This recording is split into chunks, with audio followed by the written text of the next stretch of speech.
conceito, então, não é uma simples palavra, mas é uma palavra que, em meio a um conjunto de outras expressões linguísticas, possui um sentido específico, um sentido histórico, portanto.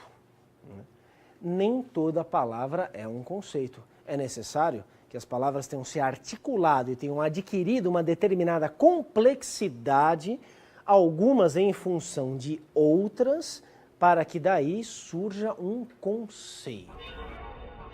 Brasil, então. Brasil é uma palavra cheia de significados.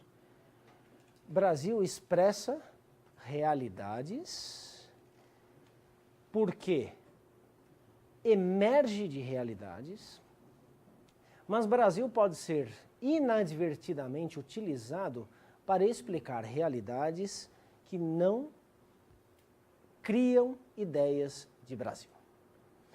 Daí então a serventia de nós fazermos também, quando quisermos, quando isso for julgado necessário, né, uma história de identidades coletivas. Uma história de identidades coletivas.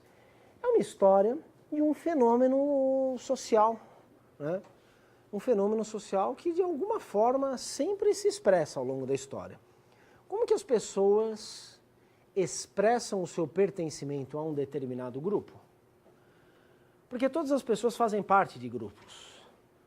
Ah, mas como assim? Claro, porque todo indivíduo faz parte da sociedade. Sim. Uma sociedade pode ser uma forma de aproximação muito genérica em relação a uma realidade. Nós podemos discernir, em meio a uma grande sociedade, alguns grupos específicos, que obviamente não viverão isolados em relação uns aos outros, mas que têm algumas lógicas próprias. Eu pergunto a vocês, existe uma sociedade brasileira atualmente?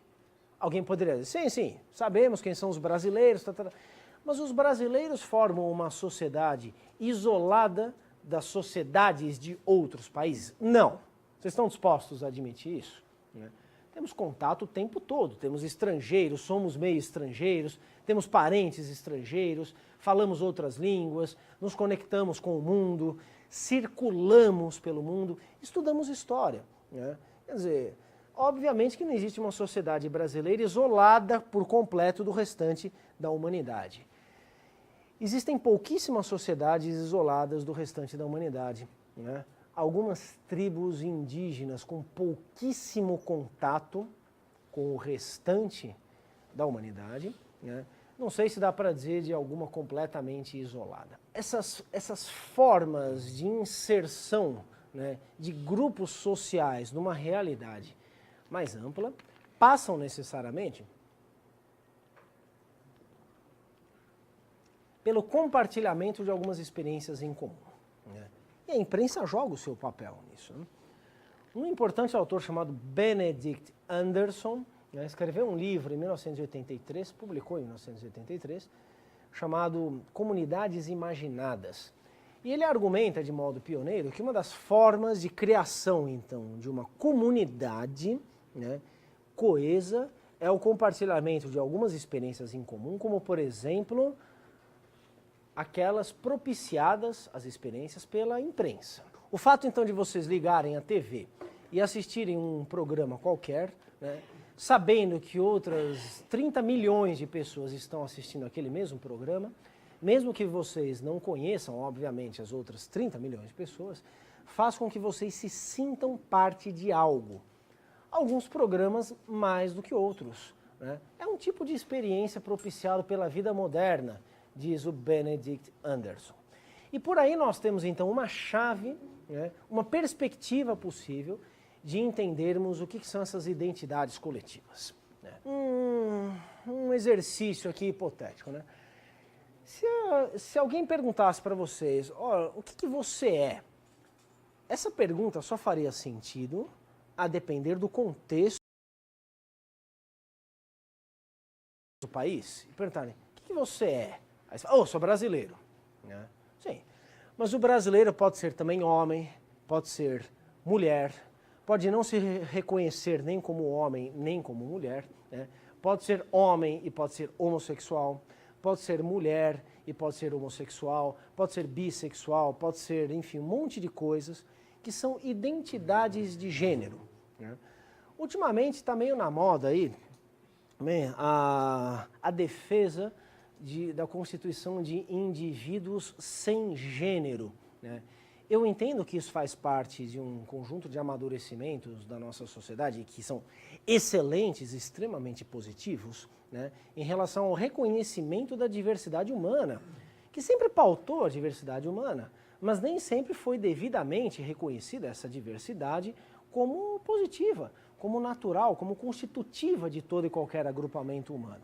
Ok, mas eu acho muito difícil a abolição total e completa de uma identidade de gênero, né, por mais complexa que seja essa identidade, né. Eu acho que a própria identidade sem gênero, né, é a contrapartida de uma identidade de gênero. É mais ou menos como a identidade de um ateu, né? O ateu é aquele não religioso, que não acredita em Deus. Mas ao se posicionar pela não crença em Deus, ele está adotando parâmetros religiosos para formatar a sua identidade. Vocês estão de acordo com isso, né? O ateu é aquele que não acredita em Deus. Vocês conhecem a identidade de alguém que não acredita em bicho de 7 cabeças, por exemplo, né? Sim, o que você... Não, eu sou daqueles que não acreditam em bicho de 7 cabeças. Não faz nenhum sentido, porque ninguém acredita em bicho de 7 cabeças, salvo algumas criancinhas, ou muitas criancinhas assustadas, né, geralmente com finalidades pedagógicas por educadores tiranos, que às vezes são seus próprios pais, né, e que aí botam lá na cabeça dessas pobres criaturinhas essas fantasias, né? Mas ninguém precisa se declarar como descrente do bicho de 7 cabeças, não é verdade? Porque isso não faz nenhum sentido. No entanto, nós precisamos nos declarar em termos religiosos, se somos ou não somos religiosos, né? Eu, particularmente, sou ateu, sim, mas eu não consigo achar uma identidade que não passe pela negação da identidade religiosa. Nesse plano, eu poderia dizer simplesmente, eu não sou um homem religioso. De fato, eu não sou um homem religioso. Mas não existe algo afirmativo nesse sentido. O não religioso, né, é a contrapartida do religioso. Então, o sem gênero, né, aquele que não se reduz a um gênero, que não se define por um gênero, certamente engendra uma identificação a partir do gênero, só que pela negação do gênero. Bem, somos então definidos por nacionalidades, somos definidos por gêneros, somos definidos por atributos físicos que eventualmente façam sentido para nós, somos definidos por gostos, somos definidos por hábitos, somos definidos por famílias, por grupos mais específicos, né? Tudo isso nos define, né? Então temos times de futebol, tem gente que odeia futebol, não tem time de futebol, né? Mas o torcedor do Fluminense ou o torcedor, enfim, daquele time, daquele rapaz ali, preto e branco, tal, evito de falar esse nome, desculpe, faz parte da minha identidade e tal, né? Então, quer dizer, essa identidade de um time de futebol, ela tem uma estabilidade muito precária, né? O que eu quero dizer? Ela faz sentido em alguns momentos, em outros momentos ela deixa de existir, ou ela é confinada a um estatuto secundário. Por quê? Porque existem algumas identidades desses outros planos que são mais estáveis, que são mais poderosas, né? Então a identidade de um torcedor de futebol não costuma se sobrepujar a uma identidade de uma nação, né? Então vocês saem do Brasil, vão lá para a Europa, tentem entrar lá na Espanha, né?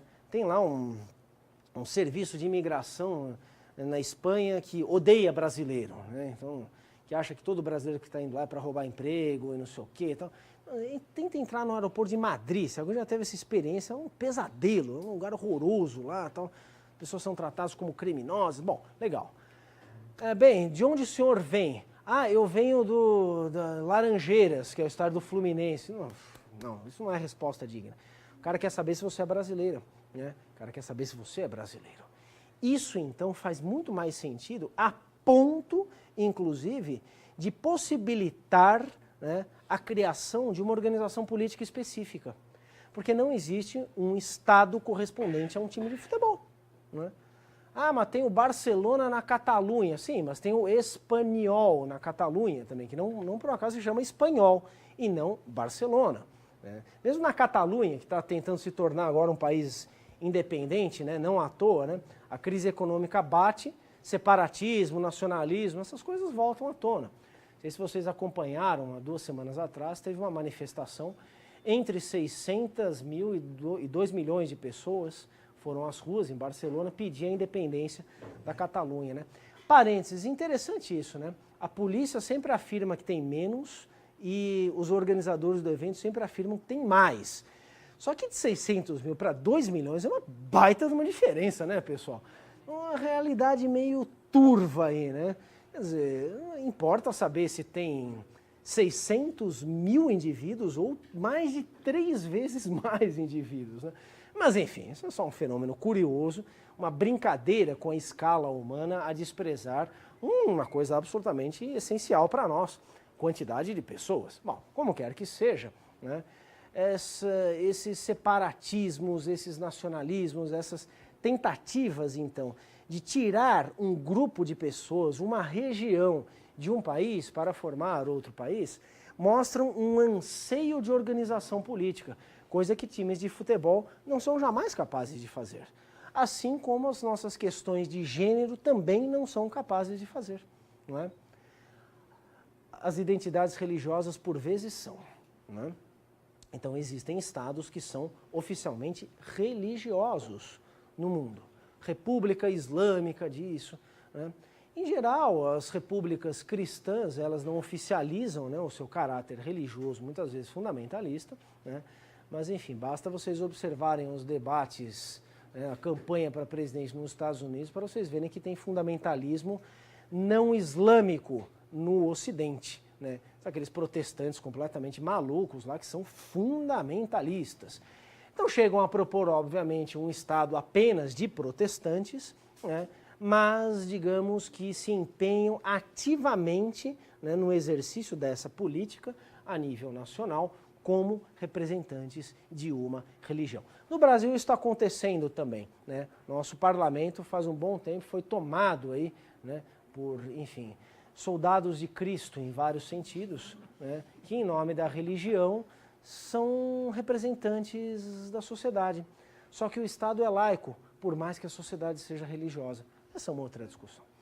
Então, pessoal, o que eu quero dizer é que todo ser humano, vivendo em sociedade, né, compõe um conjunto de identidades, de formas pelas quais ele se reconhece como um indivíduo em sociedade, pelas quais ele se reconhece como parte do mundo.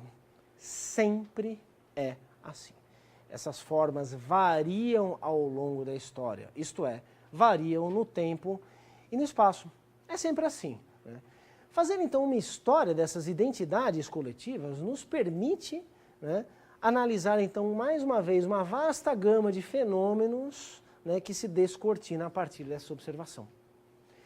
O que então essa tal de história dos conceitos, o que então essa história de identidades coletivas tem a ver com a ideia de Brasil no século XVIII? Vamos então tentar entender, né, o que as pessoas chamavam de Brasil, né, no século XVIII, em alguns séculos anteriores, e vamos tentar entender como que as pessoas então se identificavam, né, com a coletividade nessa época. Mas agora quem já preparou o terreno, algumas informações básicas. Entre 1350 e 1500, os europeus se referiam a algum lugar chamado Brasil.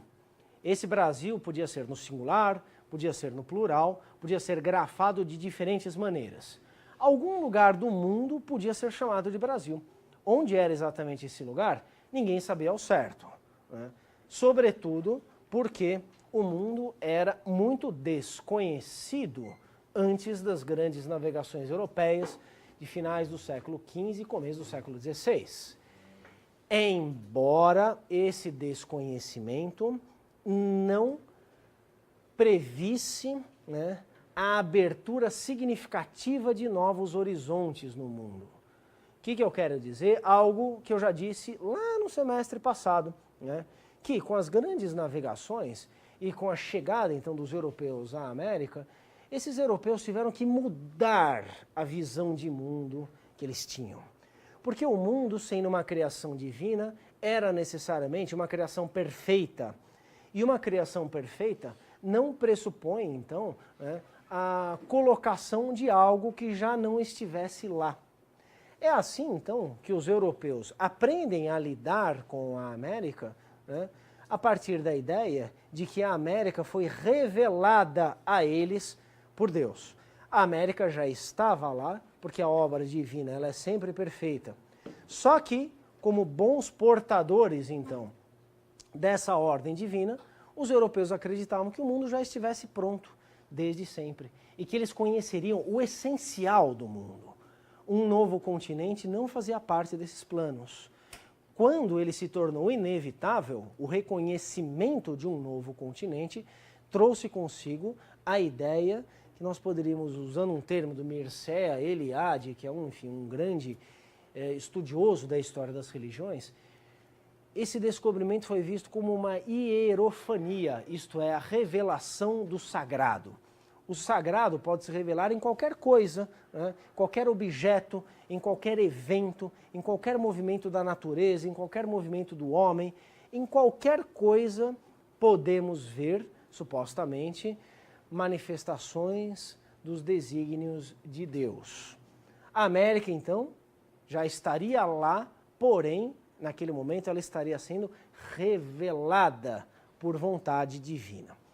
Ora, esse mundo, então, que é desconhecido em termos práticos, em termos específicos, embora seja supostamente conhecido pela sua concepção fechada, né, pela ideia de que o mundo já estava pronto desde sempre, por ser uma criação divina, quer dizer, desde sempre, desde a criação do mundo, né, esse desconhecimento fazia com que esse tal de Brasil, ou esses Brasis, pudessem ser em algum lugar, não sabia exatamente onde. Foi provavelmente o cosmógrafo português Duarte Pacheco Pereira, num livro fabuloso, escrito aí entre 1505 e 1508, a gente não sabe exatamente quando o Duarte Pacheco Pereira escreveu esse livro, que pela primeira vez essa região, né, de presença portuguesa na América foi referida como Brasil. O livro do Duarte Pacheco Pereira se chama Esmeraldo de Cito Orbis. Esmeraldo de Cito Orbis, escrito em algum momento entre 1505 e 1508. Né? Esmeraldo é um anagrama de Manuel, que é Dom Manuel I, rei de Portugal, entre 1495 e 1521. Né? Dom Manuel I, a quem é dedicado o livro, e Duarte, o autor. Cito Orbis, em latim é algo como os lugares da terra. Né? Os lugares da terra, segundo Manuel e Duarte. É mais ou menos essa a tradução do Esmeraldo de Cito Orbis. Esse texto foi estudado por um historiador português chamado Joaquim Barradas de Carvalho. Ele, inclusive, dá nome a uma das salas aqui, deixa eu ver, não, aquela é Caio Prado, uma das salas ali em homenagem ao Joaquim Barradas de Carvalho, foi professor aqui da USP nos anos 60, né? Ele fez uma edição crítica do livro do Duarte Pacheco Pereira. Alguns dizem, inclusive, que esse autor teria estado nessas terras antes do próprio Pedro Álvares Cabral. Teria sido o primeiro descobridor do Brasil, o Duarte Pacheco Pereira. Não dá para ter certeza absoluta disso a partir da leitura do Esmeraldo de Cito Orbis. Isso faz parte daquele conjunto de controvérsias em torno do pioneirismo, né, da chegada dos europeus à América. Esse pioneirismo não tem lá grande importância, porque afinal de contas, a chegada da Armada de Cabral faz parte de um movimento que tem várias expedições, que tem vários nomes, que tem vários agentes, que é a de expansão da própria economia e da própria cultura europeias em direção a outras partes do mundo. Então, Se um chegou antes, o outro chegou depois, isso não tem uma grande importância, desde que a gente entenda cada um desses vetores de expansão ultramarina europeia como parte de um movimento global. Isso é o mais importante, tá? Bom, eu dizia então que provavelmente foi então no Esmeralda de Cito Orbis que pela primeira vez alguém se referiu a essa região como Brasil. Mas nos primeiros anos de presença dos portugueses na América, esse nome não é consensual. A terra pode ser chamada de Brasil, pode ser chamada de Brasis, no plural, pode ser chamada em atlas, em livros, em documentos de Terra dos Papagaios, pode ser Terra de Gonçalo Coelho, né, que foi também um dos primeiros navegadores a chegar por aqui, né? Ele fez 2 expedições entre 1501 e 1504, provavelmente delas participou o célebre Américo Vespúcio. Então, olha lá, Brasil não é consensual, né? Tem vários nomes para designar essa região. No século XVII, né, um autor chamado Ambrósio Fernandes Brandão escreveu um livro, Diálogo das Grandezas do Brasil. Nele, o Diálogo das Grandezas do Brasil, o Ambrósio Fernandes Brandão pôde se referir, né, a essa província do Brasil que é mais conhecida no mundo com o nome de América. Olha que confusão. Província do Brasil mais conhecida como América. Claro, porque hoje nós nos referimos à América de modo específico e a Brasil de modo mais específico ainda, né? A gente sabe que o Brasil faz parte da América. A gente sabe. A gente concebe que o Brasil faz parte da América. Porque tanto o Brasil quanto a América não são fenômenos absolutos em si. São construções históricas, inclusive no plano dos discursos, no plano das palavras, no plano das referências discursivas e da formatação das nossas ideias. A América não é uma coisa em si. O Brasil não é uma coisa em si. São construções históricas que hoje nos permitem, então, dizer que o Brasil faz parte da América. Mas a América não se confunde com o Brasil.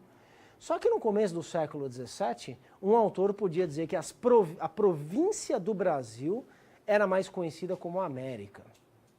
E desenvolvendo-se o século XVII adiante, né, 2 das referências mais comuns também indicam uma pluralidade. Brasil e Terra de Santa Cruz. Isso foi trabalhado por uma professora da casa, aqui a Laura de Mello e Souza, já me referi a ela a propósito da aula da mineração. Ela tem um livro chamado O Diabo e a Terra de Santa Cruz, onde ela desenvolve essa ideia de que há uma disputa entre esses 2 nomes, essas 2 referências às terras portuguesas da América, né? Terra de Santa Cruz e Brasil. Terra de Santa Cruz, um nome religioso. Brasil, um nome comercial. Brasil, isto é, a terra onde se comercializa o pau de tinta, chamado de pau-brasil, que é a árvore, né, da qual se extrai, então, um corante que é comercializado desde os primeiros anos do século XVI. Uma referência mais comercial, uma referência mais religiosa. Há, então, uma certa disputa, né, mostrando que não há unanimidade na forma de se referir a essa terra. No século XVIII também não existe essa unanimidade, embora algo muito importante comece a ocorrer no século XVIII, né? É a emergência da ideia de um Brasil. Embora vários Brasis possam ser igualmente referidos. Por que surge então a ideia de um Brasil, uma ideia dominante no século XVIII? Isso tem a ver com a política do reformismo ilustrado, que nós já discutimos também em ocasiões anteriores.